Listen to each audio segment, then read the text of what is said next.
अस्सलाम वालेकुम। बेहतरीन ड्रामा सीरियल शिद्दत में आप देखे हैं जी क्या हो रहा है।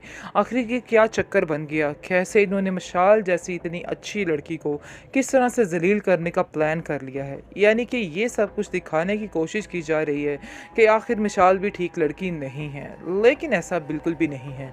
वो सिर्फ और सिर्फ असरा की खातिर ये सारी बातों को कंट्रोल कर रही है, क्योंकि उसे हर बार गुस्सा आया है जब जब सुल्तान ने असरा को जलील किया है और सबके सामने उससे बदतमीज़ी करने की कोशिश की है और उसने इस बात का खरा जवाब दिया है।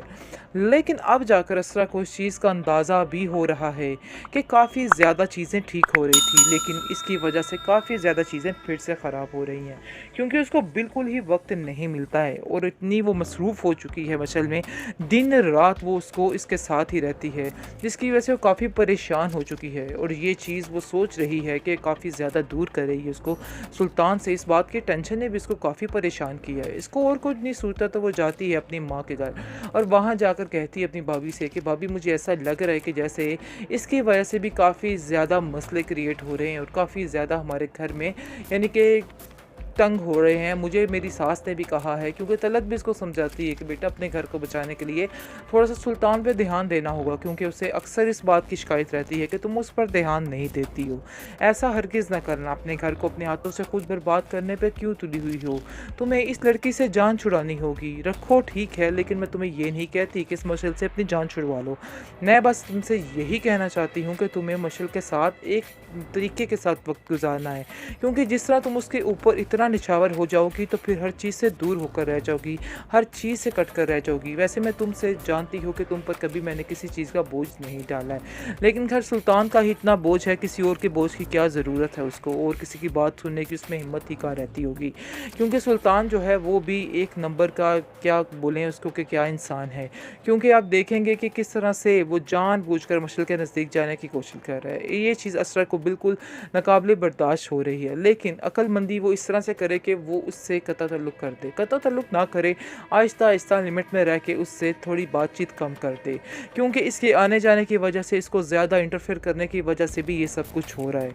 क्योंकि मशल को इस बात की समझ नहीं आ रही है कि उसके घर का क्या माहौल है, क्या होता जा रहा है उसके साथ। लेकिन असरा को इस तरह की बेवकूफ़ी नहीं करनी चाहिए थी कि हर वक्त उसके पीछे ही मंडलाते नहीं रहना चाहिए था। दरअसल असरा को बहुत ज़्यादा सादी तबीयत वाली लड़की दिखाया गया है कि उस बेचारी को किसी बात का कोई पता नहीं चलता है, किसी बात से कोई फ़र्क नहीं पड़ता है। बहुत ही अच्छी संजीदा सी लड़की दिखाई गई है और बताया गया है कि इसलिए इतनी साफ़ नीयत वाली लड़की को बिल्कुल भी टेंशन नहीं होती और इस लड़की के ऊपर ही मुसीबतें आती हैं।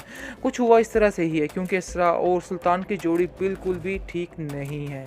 सुल्तान जो है जानबूझकर ये सब कुछ कह रहा है। असल में वो जब का उसने ये बातें सुनी हैं, मशल और इसके दरमियान जो गुफ्तगू हो रही थी, इस बात को उसने दिल पर ले लिया है और दिल पर लेने की वजह से ये सब कुछ कर रहा है और चाहता है कि बस अब ये काम जो है वो ख़त्म हो जाए, क्योंकि वो इस चीज़ से बेहद परेशान हो चुका है और सोच रहा है कि बस अब इस लड़की को भी इसकी ज़िंदगी से निकालना होगा। साफ साफ तो वो कहने से रहा, लेकिन इसलिए इसके यानी कि इस तरह की चीज़ों के लिए इस तरह के हथकंडे जो है वो अपना रहा है। खैर आप देखेंगे किस तरह कहती है कि अगर आपको मसला है मशल से तो मैं उसको छोड़ देती हूँ, उससे बिल्कुल बातचीत नहीं करूँगी। लेकिन वो कहता है कि मैंने तुम्हें कब कहा, बल्कि मैं तो तुम्हें ये कहना चाहता था कि उसके साथ बातचीत ज़्यादा बढ़ाओ, क्योंकि अगर तुम मुझसे ऐसी हो जाओगी फिर हो सकता है तुम्हारे अंदर भी कोई खूबी, कोई तब्दीली आ जाए। लेकिन मुझे नहीं लगता कि तुम्हारे अंदर कोई भी खूबी, कोई तब्दीली आ सकती है। तुम जैसी हो वैसी ही रहने वाली हो।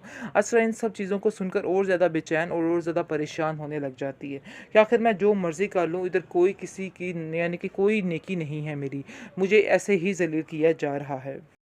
बेहतरीन ड्रामा सीरियल शिद्दत में आप देखे हैं जी क्या हो रहा है। आखिर ये क्या चक्कर बन गया, कैसे इन्होंने मशाल जैसी इतनी अच्छी लड़की को किस तरह से जलील करने का प्लान कर लिया है। यानी कि ये सब कुछ दिखाने की कोशिश की जा रही है कि आखिर मशाल भी ठीक लड़की नहीं है, लेकिन ऐसा बिल्कुल भी नहीं है। वो सिर्फ और सिर्फ असरा की खातिर ये सारी बातों को कंट्रोल कर रही है, क्योंकि उसे हर बार गुस्सा आया है जब जब सुल्तान ने असरा को जलील किया है और सबके सामने उससे बदतमीज़ी करने की कोशिश कोशिश की है और उसने इस बात का खरा जवाब दिया है।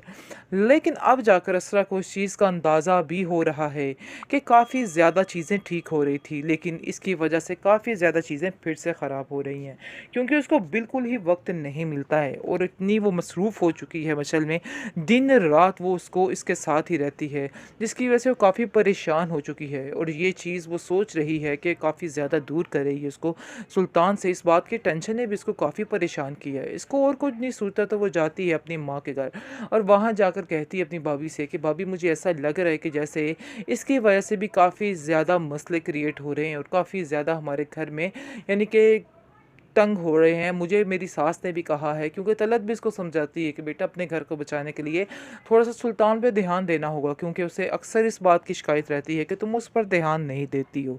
ऐसा हरगिज़ ना करना, अपने घर को अपने हाथों से खुद बर्बाद करने पे क्यों तुली हुई हो? तुम्हें इस लड़की से जान छुड़ानी होगी। रखो ठीक है, लेकिन मैं तुम्हें ये नहीं कहती कि इस मशल से अपनी जान छुड़वा लो। मैं बस तुमसे यही कहना चाहती हूँ कि तुम्हें मशल के साथ एक तरीके के साथ वक़्त गुज़ारना है, क्योंकि जिस तरह तुम उसके ऊपर इतना निछावर हो जाओगी तो फिर हर चीज़ से दूर होकर रह जाओगी, हर चीज़ से कट कर रह जाओगी। वैसे मैं तुमसे जानती हूँ कि तुम पर कभी मैंने किसी चीज़ का बोझ नहीं डाला है, लेकिन ख़ैर सुल्तान का ही इतना बोझ है, किसी और के बोझ की क्या ज़रूरत है उसको, और किसी की बात सुनने की उसमें हिम्मत ही कहाँ रहती होगी। क्योंकि सुल्तान जो है वो भी एक नंबर का, क्या बोलें उसको, कि क्या इंसान है। क्योंकि आप देखेंगे कि किस तरह से वो जानबूझकर मशअल के नज़दीक जाने की कोशिश कर रहा है। ये चीज़ असरा को बिल्कुल नाकाबिले बर्दाश्त हो रही है, लेकिन अक्लमंदी वो इस तरह से करे कि वो उससे कता ताल्लुक़ कर दे। कता ताल्लुक़ ना करे, आहिस्ता-आहिस्ता लिमिट में रह के उससे थोड़ी बातचीत कम कर दे, क्योंकि इसके आने जाने की वजह से, इसको ज़्यादा इंटरफेयर करने की वजह से भी ये सब कुछ हो रहा है। क्योंकि मशअल को इस बात की समझ नहीं आ रही है कि उसके घर का क्या माहौल है, क्या होता जा रहा है उसके साथ। लेकिन असरा को इस तरह की बेवकूफ़ी नहीं करनी चाहिए थी कि हर वक़्त उसके पीछे ही मंडलाते नहीं रहना चाहिए था। दरअसल असरा को बहुत ज़्यादा सादी तबीयत वाली लड़की दिखाया गया है कि उस बेचारी को किसी बात का कोई पता नहीं चलता है, किसी बात से कोई फ़र्क नहीं पड़ता है। बहुत ही अच्छी संजीदा सी लड़की दिखाई गई है और बताया गया है कि इसलिए इतनी साफ़ नीयत वाली लड़की को बिल्कुल भी टेंशन नहीं होती और इस लड़की के ऊपर ही मुसीबतें आती हैं। कुछ हुआ इस तरह से ही है, क्योंकि इसरा और सुल्तान की जोड़ी बिल्कुल भी ठीक नहीं है। सुल्तान जो है जानबूझकर ये सब कुछ कह रहा है। असल में वो जब का उसने ये बातें सुनी हैं, मशअल और इसके दरमियान जो गुफ्तगू हो रही थी, इस बात को उसने दिल पर ले लिया है और दिल पर लेने की वजह से ये सब कुछ कर रहा है और चाहता है कि बस अब ये काम जो है वो ख़त्म हो जाए, क्योंकि वो इस चीज़ से बेहद परेशान हो चुका है और सोच रहा है कि बस अब इस लड़की को भी इसकी ज़िंदगी से निकालना होगा। साफ साफ तो वो कहने से रहा, लेकिन इसलिए इसके यानी कि इस तरह की चीज़ों के लिए इस तरह के हथकंडे जो है वो अपना रहा है। खैर आप देखेंगे किस तरह कहती है कि अगर आपको मसला है मशल से तो मैं इसको छोड़ देती हूँ, उससे बिल्कुल बातचीत नहीं करूँगी। लेकिन वो कहता है कि मैंने तुम्हें कब कहा, बल्कि मैं तो तुम्हें ये कहना चाहता था कि उसके साथ बातचीत ज़्यादा बढ़ाओ, क्योंकि अगर तुम मुझसे ऐसी हो जाओगी फिर हो सकता है तुम्हारे अंदर भी कोई खूबी, कोई तब्दीली आ जाए। लेकिन मुझे नहीं लगता कि तुम्हारे अंदर कोई भी खूबी, कोई तब्दीली आ सकती है। तुम जैसी हो वैसी ही रहने वाली हो। असरा इन सब चीज़ों को सुनकर और ज़्यादा बेचैन और ज़्यादा परेशान होने लग जाती है कि आखिर मैं जो मर्ज़ी कर लूँ, इधर कोई किसी की यानी कि कोई नेकी नहीं है मेरी, मुझे ऐसे ही ज़लील किया जा रहा है।